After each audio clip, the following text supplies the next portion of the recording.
All right, hello mathematicians. Okay, math message 1-8 is in journal page 15 today. And we just need this top part for right now. Okay, so it says solve. Include sketches to show your thinking. So we're going to use sketches. We're going to use little drawings.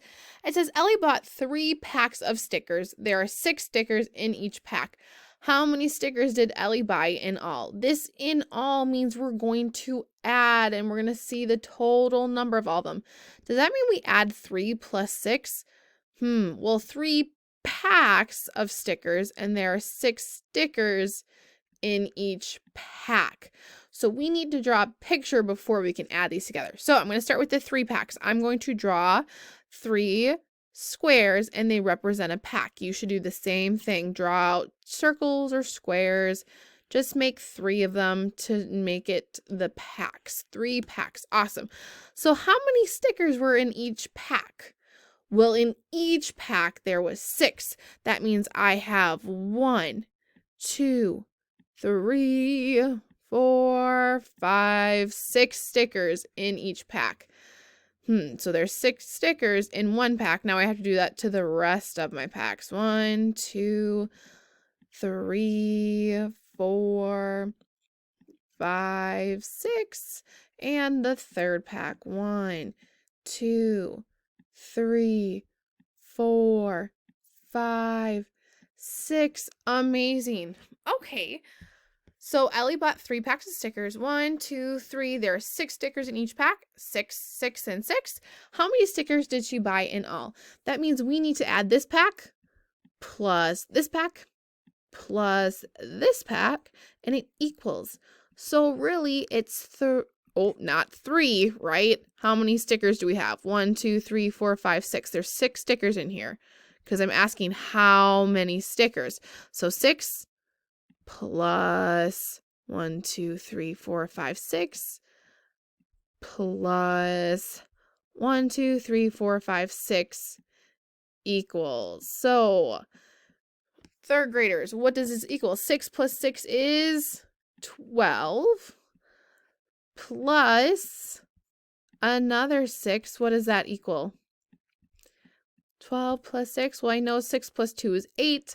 I still have my 10, so it's 18. Awesome. I have 18 stickers. Remember, we always have our label and they have it for us. Here's our answer.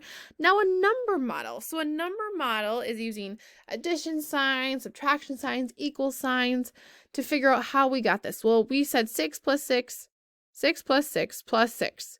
So that's what we're going to write. We have 6 plus 6 plus 6, and we said it equals 18. That's our number model. We're modeling what numbers we use to get our answer. Now, here's an important step. When we work with equal groups, we can also think of it as multiplication, which is so exciting. And we're going to start using multiplication today. How we do this is, well, we have 3 equal groups, right? We added 6, 6 plus 6 plus 6. We added it 3 times. 1, 2, 3. So I can go 3 times 6. So this is an X, right? It's like a sideways addition. It's an X. 3 times 6 because I counted 6 3 times, right? 1, 2, 3. I have 3 6s, right? 1, 2, 3 equal groups, 3 equal groups of 6. Our multiplication means we have 3 equal groups of 6, and that also equals 18. So we can do 6 plus 6 plus 6 equals 18, or we can do 3 times 6 because we are adding 6 3 times and we get the same answer. How cool is that? Okay, so make sure you have all this recorded. You can send a picture of this now, or you can wait until you finish the rest of the page and send it in with your math journal. So meet me in the next video.